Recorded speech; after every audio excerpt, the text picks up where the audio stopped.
Welcome back नाज़रीन। सुकून रमज़ान की खुसूसी ट्रांसमिशन में गुफ्तगू का सिलसिला जारी है और रुख कर लेते हैं इस वक्त खानेवाल का, जहां अदनान रसूल ने एक पैकेज तैयार किया है कि किस तरह रमज़ान मुबारक में लोग इबादत का एहतमाम करते हैं। जी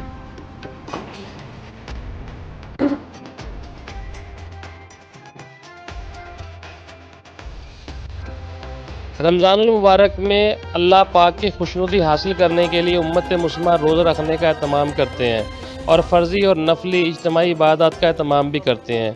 शहरी इबादत के लिए जाय नमाज, मुसल्ले, कपड़े वाली सफ़ें, प्लास्टिक की तार से खुद साख्ता बनी सफ़ों को ख़रीद कर इबादत करते हैं।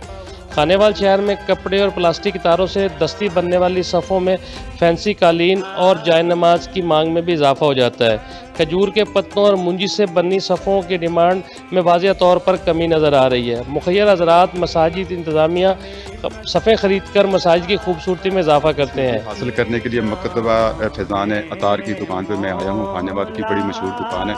यहाँ से मैंने जाय नमाज़ें ख़रीदी हैं रमज़ान मुबारक में, इसलिए कि इबादत का सिलसिला घरों में भी जारी रहता है। तो मैंने अपने घर के लिए और चंद एक दोस्तों के लिए जो है वो जाय नमाज जो है हमने ख़रीदी हैं और इस पे जो है इंशाल्लाह हम इबादत करेंगे, नमाज़ें पढ़ेंगे और बच्चे तरावीह पढ़ते हैं और सवाब की नीयत से अल्लाह ताला की खुशनुदी हासिल करने के लिए। शहरी का कहना था कि रमज़ान मुबारक में घरों में बच्चों की फरमाइश होती है कि बच्चे एक जगह बैठकर इबादत करें और रमज़ान मुबारक की फजीलत और बरकतों से मुस्तफ़ीद हो सकें। अल्हम्दुलिल्लाह खानेवाल में मदनी त्रिपाल हाउस के नाम से और खानेवाल त्रिपाल हाउस के नाम से हमारी 2 शॉप्स हैं। मसाजिद में और घरों में आजकल जो सफ़ें बिछाने का रुझान चल चुका है, जिसके नीचे फोम भी लगाई जाती है, तो वो सफ़ें हमारे पास तैयार होती हैं, होल सेल रेट पर यहाँ पर दस्तियाब हैं। और हम साथ साथ ये भी ब्रीफ करते हैं कि जो मसाजिद की इंतज़ामिया या मसाजिद दीगर लोग शहरी हज़रात जो डोनेट करते हैं मसाजिद के लिए, उन्हें हम ये बताते हैं कि जब मस्जिद में नमाज़ पढ़ी जाए और ये फोम वाली सफ़ पर नमाज़ पढ़ें तो सजदे का ख़ास ख्याल रखें कि ज़मीन की सख्ती उनको महसूस हो ताकि उनकी नमाज की दुरुस्त अदायगी हो। शहरी कहना था कि रमज़ान मुबारक रहमतें बरकतें लेकर आता है। हमें रमज़ान मुबारक में नई सफ़ों, मुसल्लों, जाय नमाज पर खुसूसी इबादत करके अल्लाह की खुशनुदी हासिल करने की कोशिश करते हैं। कैमरामैन टीम के साथ अदनान रसूल, district reporter NTR news Khanewal.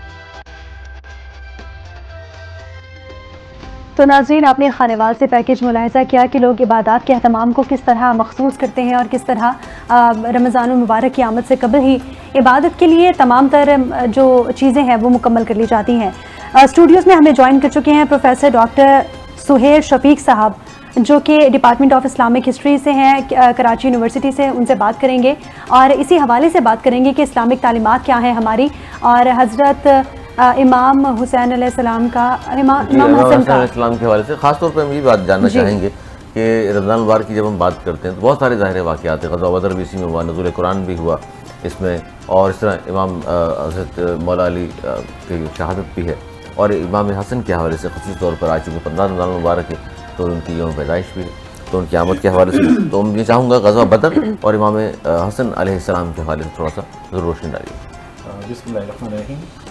बिल्कुल आपने दुरुस्त कहा कि माह रमज़ान मुबारक जो है इस्लामी तारीख़ में बड़ी अहमियत का हामिल है और बहुत सारे ऐसे तारीख़ी वाक़यात हैं जिनका ताल्लुक़ रमज़ान मुबारक से है, और सबसे अहम उसमें नुज़ूल कुरान है कि कुरान करीम का नुज़ूल इसी माह मुबारक में हुआ और हुदल लिन्नास उसे कहा गया। ग़ज़वा बदर का जहाँ तक ताल्लुक़ है तो ग़ज़वा बदर इस्लामी तारीख़ का एक फ़ैसला कुन मार्का है, पहला मार्का है इस लिहाज से कि कुफ़ार मक्का की तमाम तर ताकत और दूसरी जानिब जो मुट्ठी भर मुसलमान थे वो सब क्या थी सर दोनों तरफ? मुसलमानों की तादाद तकरीबन 313 थी और 2 उनके पास घोड़े, 70 ऊँट और असलहा बराए नाम था, जबकि दूसरी जानिब जो तादाद है कुफ़ार मक्का की वो 1000 से ज़्यादा थी और असलहे का कोई शुमार उनके पास नहीं था, सवारियाँ बेशुमार थीं और वो बाकायदा तौर पर एक जश्न मनाने के लिए आए थे। वो ख़ुद ये समझते थे कि मुसलमानों की इतनी कम तादाद है और ऐसे बेसरो सामानी के हालात में हैं कि हम क्या हमारी जो ख़वातीन हैं वो अपनी आस्तीनों से उनको उड़ा कर रख देंगी, और बाकायदा उन्होंने जश्न का सामान भी साथ लिया था। 2 हिजरी में ये मार्का पेश आया 17 रमज़ान मुबारक को। चंद घंटों की ये कशाकश थी, लेकिन इसके जो असरात हैं वो सदियों तक महसूस किए जा सकते हैं। और इतना अहम था ये मार्का कि कुरान करीम ने इस दिन को यौमुल फुरकान कहा है, यानी ऐसा दिन कि जिसमें हक और बातिल का फैसला कर दिया गया। यौमुल तकल जमआन कहा गया है कि जिसमें दो ग्रोहों के टकराने का दिन है। और इस मौके पर नबी करीम सल्लल्लाहु अलैहि वसल्लम ने जो बारगाह इलाही में दुआ की, इससे भी हमें इसकी अहमियत का अंदाज़ा होता है कि नबी करीम सल्लल्लाहु अलैहि वसल्लम ने ये दुआ फरमाई कि अगर आज ये बंदे जो तेरा नाम लेने वाले हैं, अगर ये कामयाब ना हुए, इन्हें शिकस्त हो गई, तो फिर इस सरजमीन पर कोई तेरा नाम लेने वाला नहीं होगा। तो अल्लाह ताला ने फरिश्तों के ज़रिए भी मदद फरमाई। मुसलमानों का जोश ईमानी भी था, जज्बा ईमानी भी था कि जिसने उन्हें एक बड़ी तादाद पर फ़तह व नुसरत से हमकिनार किया। और कुफ़ार मक्का को भी इस बात का अंदाज़ा हो गया कि हक़ यही है जो मुसलमानों के पास है, क्योंकि जब वो मक्का मुकर्रमा से रवाना हुए थे तो उन्होंने ग़िलाफ़ काबा को पकड़कर ये कहा था कि ए खुदा, क्योंकि खुदा पर तो यकीन रखते थे कि हम में से जो ज़्यादा मेहमान नवाज है, जो ज़्यादा सिला रहमी करने वाला है, जो ज़्यादा सखावत करने वाला है, जो हक़ पर है, उसे फ़तह अता फरमा। और इस मार्के में नबी करीम सल्लल्लाहु अलैहि वसल्लम को, मुसलमानों को जो फ़तह हासिल हुई, तो ये बात उन पर भी अच्छी तरह से वाज़ेह हो गई कि दर हकीकत हक़ जो है वो नबी करीम सल्लल्लाहु अलैहि वसल्लम के साथ है, मुसलमानों के साथ है। बेशुमार उसके वाक़यात हैं, बेशुमार उससे हमें सबक मिलते हैं।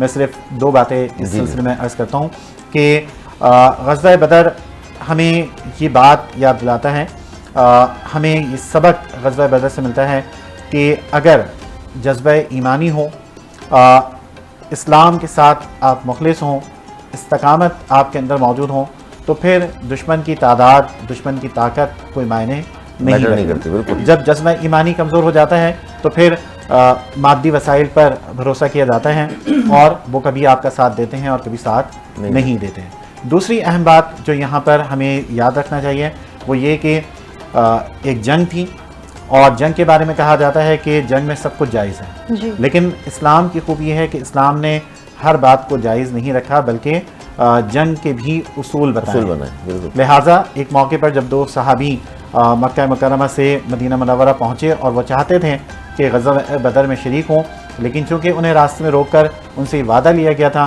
कि वो ग़ज़वा बदर में शरीक नहीं होंगे, इस जंग में शरीक नहीं होंगे, नबी करीम सल्लल्लाहु अलैहि वसल्लम को जब उन्होंने ये बात बताई तो आप सल्लल्लाहु अलैहि वसल्लम ने बावजूद इसके कि मुसलमानों की तादाद कम थी, एक एक फ़र्द की अहमियत थी, लेकिन आपने कहा कि नहीं, हम अपने वादे को पूरा करेंगे।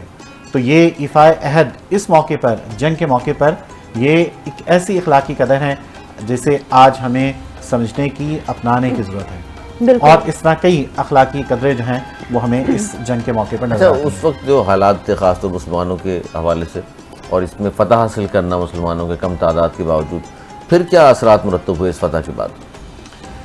देखें, इस फ़तह के नतीजे में एक तो मुसलमानों के हौसले बुलंद हुए और कुफ़ार मक्का जो ये समझते थे कि ये जो थोड़े से मुसलमान हैं, जो बेसुर सामान हैं, इनको हम ख़त्म कर देंगे, इनका सिलसिला ख़त्म हो जाएगा, तो ऐसा नहीं हुआ। माहौल पहले की तरह हो जाएगा जो हुजूर की आमद से पहले माहौल था, वही बनाने जा रहे थे। और दूसरी जानिब जो मदीना मुनव्वरा में यहूद मौजूद थे, मुनाफिकीन मौजूद थे, जो ये समझते थे कि मुसलमानों को शिकस्त का सामना होगा, अब उन्हें ये अंदाज़ा हो गया कि मुसलमान इतने कमज़ोर नहीं हैं और जो हक़ है वो उनके साथ है।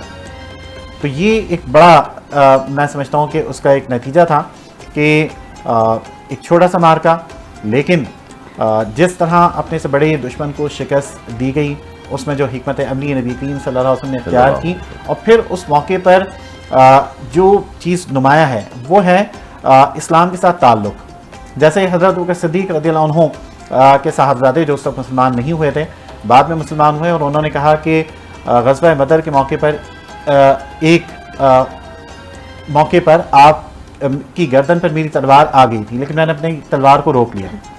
तो हज़रत अबू बकर सिद्दीक़ रज़ियल्लाहु अन्हु ने कहा कि अगर मेरी तलवार तुम्हारी गर्दन पर होती तो मैं उसे ना रोकता। तो ये वाज़े करने के लिए काफ़ी है कि जो सबसे मजबूत ताल्लुक़ है, जो असल रिश्ता है, वो इस्लाम का रिश्ता है और उसके लिए हर बड़ी से बड़ी कुर्बानी دی جا سکتی ہیں، اور اس طرح کی ایک نہیں کئی مثالیں غزوہ بدر میں ہمارے سامنے موجود ہیں۔ بالکل اس طرح کی کئی مثالیں ہمارے سامنے موجود ہیں۔ اسی حوالے سے گفتگو کنٹینیو کریں گے، لیکن رخ کر لیتے ہیں اختر سیال ہمارے نمائندے ہمارے ساتھ پارٹی کے حوالے سے، ان سے جان لیتے ہیں کہ کیا سچویشن دیکھ رہے ہیں آپ۔ جی رمضان المبارک رحمتوں اور برکتوں کا مہینہ ہے۔ رمضان المبارک میں اللہ تعالیٰ کی رضا اور خوشنودی حاصل کرنے کے لیے روزہ دار روزہ رکھتے ہیں۔ جہاں پر روزہ دار اللہ تعالیٰ کی رضا اور خوشنودی حاصل کرنے کے لیے روزہ رکھتے ہیں اور عبادات کرتے ہیں، وہیں پر روزہ داروں کی طرف سے افطار پارٹیوں کا بھی اہتمام کیا جاتا ہے۔ آج ایک افطار پارٹی میں موجود ہیں، ان سے روزہ داروں سے جانتے ہیں کہ ان کا اس حوالہ سے کیا کہنا ہے۔ جی سر، کیا کہیں گے آج افطار پارٹی کے حوالہ سے کہ کیا آج کو خاص آپ کا دن تھا کہ آپ نے تمام دوستوں کو انوائٹ کیا ہوا ہے؟ جی جیسا کہ تو الحمدللہ ماہ سیام کے شروع ہوتے ہی گھر گھر میں سحر و افطار کی رونق نظر آتی ہے، تو اسی طرح آج پاکستان پریس کلب میں ہمارے صدر اور جنرل سیکرٹری کی جانب سے افطار ڈنر کا اہتمام کیا گیا تھا، تو اس میں ہم نے تمام ممبران پریس کلب اور دوستوں کے ساتھ شرکت کی ہے، تو بہت اچھا لگا جی۔ اچھا سر، بتائیے گا کہ آپ افطاری کے بعد کیا چیز زیادہ پسند کرتے ہیں؟ سموسہ پکوڑا کو اہمیت دیتے ہیں یا کوئی لائٹ چیز لینا پسند کرتے ہیں؟ جی ویسے تو لائٹ چلتا ہے زیادہ، لیکن جو عام طور پہ یہ دیکھا جاتا ہے اور میں بھی یہ سمجھتا ہوں کہ پکوڑا جو ہے وہ افطاری کا لازمی جز ہے۔ اچھا سر، یہ بتائیے گا کہ ہوٹل میں لذیذ کھانے ہوتے ہیں اور تمام احباب ہوٹلنگ کو ترجیح دیتے ہیں، لیکن کیا آپ یہ بتائیں گے کہ آپ اپنی والدہ کے ہاتھ کے کھانا کو زیادہ اہمیت دیتے ہیں یا ہوٹل کے کھانے کو زیادہ اہمیت دیتے ہیں؟ جی عام طور پر تو ہوٹلوں میں جو ہے مرغن غذائیں ہوتی ہیں، مسالے دار چٹپٹے کھانے کو ملتے ہیں، لیکن جو گھر میں والدہ کے ہاتھ کے کھانے کا مزہ ہوتا ہے وہ کہیں نہیں ملتا۔ جی جیسا کہ ان کا کہنا تھا کہ کھانے تو ہوٹلوں کے بڑے لذیذ ہوتے ہیں، لیکن افطار کا وقت ہو اور والدہ کے ہاتھ کے بنا کھانا ہو تو اس کا مزہ بھی کچھ اور ہوتا ہے۔ جی بہت شکریہ اختر سیال، آپ نے ہمیں سچویشن سے آگاہ کیا۔ اسی حوالے سے گفتگو کا سلسلہ جاری تھا۔ پروفیسر ہمارے ساتھ موجود ہیں، ڈاکٹر سہیل شفیق صاحب۔ جی پروفیسر صاحب، آپ سے یہ جاننا چاہیں گے کہ جس طرح نبی پاک صلی اللہ علیہ وسلم کے نواسے حضرت امام حسن اور حسین کو تمام جوانوں کا سردار کہا گیا ہے، ان کی تربیت اس طرح سے کی گئی کہ یقیناً وہ تمام جوانوں کے سردار ہیں اور تمام جوانوں کے لیے وہ مشعل راہ کے طور پر ثابت ہوئے۔ ان کی سیرت پر بتائیے گا کہ ایسے کون سے پہلو ہیں جن پر نوجوانوں کو عمل کرنے کی ضرورت ہے یا فالو کرنے کی ضرورت ہے؟ حضرت امام حسن رضی اللہ عنہ، نبی کریم صلی اللہ علیہ وسلم نے آپ اپنے دونوں بارے میں یہ ارشاد فرمایا کہ الحسین منی والحسن منی، شباب اہل الجنہ، کہ دونوں جو ہیں وہ جنت کے نوجوانوں کے سردار ہیں۔ دونوں کی تربیت آغوش رسالت صلی اللہ علیہ وسلم میں ہوئی، اور حضرت امام حسن جو ہیں ان کی پیدائش ہم دیکھتے ہیں کہ 3 ہجری میں ہوئی، رمضان المبارک میں، رمضان کو، اور آپ کو مثل مصطفیٰ بھی کہا جاتا تھا کہ آپ شبیہ مصطفیٰ ہیں۔ نبی کریم صلی اللہ علیہ وسلم کی شباہت آپ کے اندر موجود تھی۔ نبی کریم صلی اللہ علیہ وسلم کی آپ سے محبت کا یہ عالم تھا کہ جس طرح کسی پھول کو سونگا جاتا ہے، اس طرح نبی کریم صلی اللہ علیہ وسلم حضرت امام حسن اور امام حسین کو سونگا کرتے تھے۔ اگر ہم بات کریں حضرت امام حسن کے اوصاف کی، تو جو بہت نمایاں وصف آپ کے اندر ہمیں نظر آتا ہے وہ ہے حلم اور بردباری۔ آپ کے اندر جتنی برداشت، تواضع اور بردباری ہے، یہ ایسی صفات ہیں جو آج ہمارے معاشرے میں نظر نہیں آتی۔ ہم میں سے ہر شخص طاقت کا اظہار کرنا ضروری سمجھتا ہے، طاقت کا اظہار کرتا ہے، کمزور کو دبانے کی کوشش کرتے ہیں، جبکہ حضرت امام حسن رضی اللہ عنہ کا معاملہ یہ تھا کہ آپ تمام تر اختیارات رکھتے ہوئے، تمام تر طاقت رکھتے ہوئے ایسے حلم کا مظاہرہ کرتے تھے۔ مثال کے طور پر ایک شخص مدینہ کی گلیوں میں آیا اور لوگوں سے سوال کر رہا تھا کہ اسے سواری دے دی جائے، اسے کچھ کھانے پینے کو دے دیا جائے، اور اس کے بارے میں یہ بات مشہور تھی کہ وہ حضرت علی رضی اللہ عنہ کا دشمن ہے۔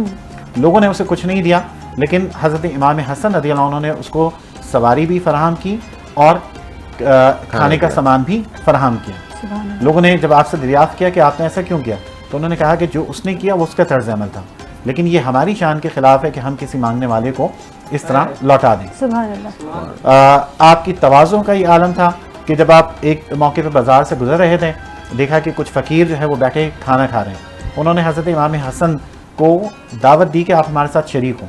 حضرت امام حسن رضی اللہ عنہ ان کے ساتھ زمین پر بیٹھ گئے. آپ نے ان کے ساتھ چند لقمے لیے.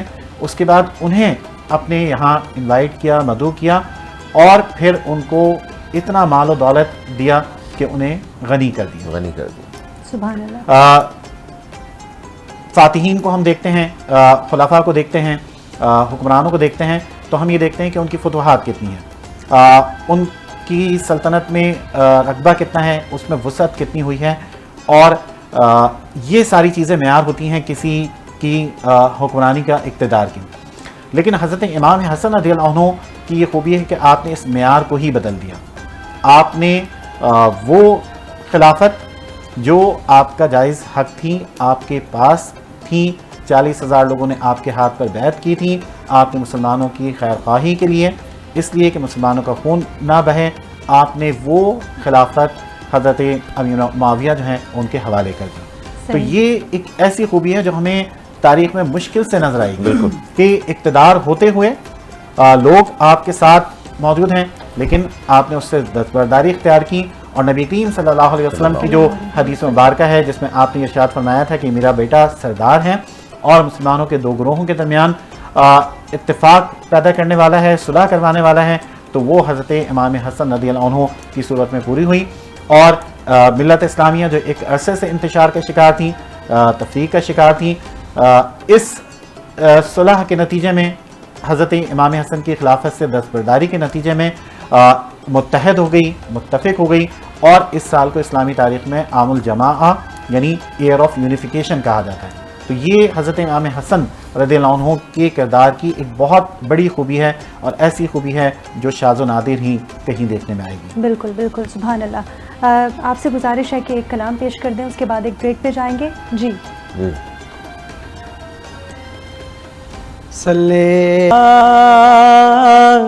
نبینا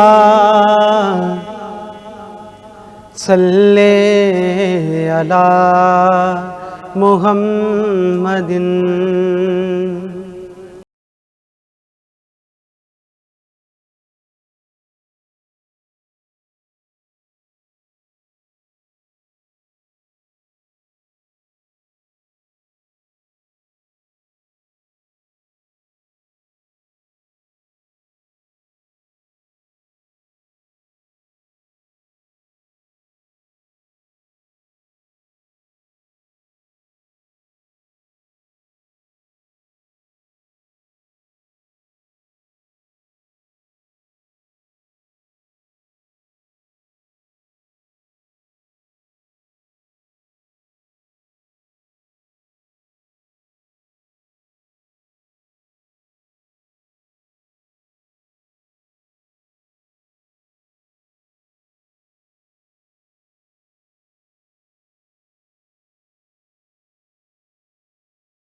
میں جانب طیبہ نظر شرمندہ شرمندہ بدن لرزیدہ لرزیدہ نظر شرمندہ شرمندہ بدن لرزیدہ لرزیدہ مدینے کا سفر ہے اور میں نم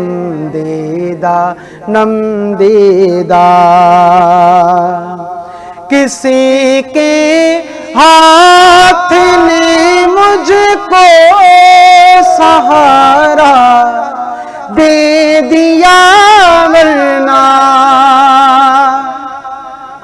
کسی کے ہاتھ نے مجھ کو سہارا دے دیا ورنہ کہاں میں اڑ کہاں یہ راستے پیچیدہ پیچیدہ، کہاں میں اور کہاں یہ راستے پیچیدہ پیچیدہ، مدینے کا سفر ہے اور میں نم دیدہ، بصارت کھو گئی لیکن بصیرت تو سلامت ہے، بصارت کھو گئی لیکن بصیرت تو سلامت ہے، مدینہ میں نے دیکھا ہے مگر نادیدہ نادیدہ، مدینہ ہم نے دیکھا ہے مگر نادیدہ نادیدہ۔ اس کلام کی علی بھائی خاص بات یہ ہے کہ یہ حضرت اقبال عظیم صاحب نے لکھا کہ جو کہ آنکھوں سے نابینا تھے، بینائی نہیں تھی لیکن دل کی آنکھوں سے وہ روشن تھے۔ کیا فرما رہے ہیں؟ مدینے کا سفر ہے اور میں نم دیدہ، وہی اقبال جس کو ناز تھا کل خوش مزاجی پر، وہی اقبال جس کو ناز تھا کل خوش مزاجی پر، فراق طیبہ میں رہتا ہے اب رنجیدہ رنجیدہ، فراق طیبہ میں رہتا ہے اب رنجیدہ رنجیدہ، مدینے کا سفر ہے اور میں نم دیدہ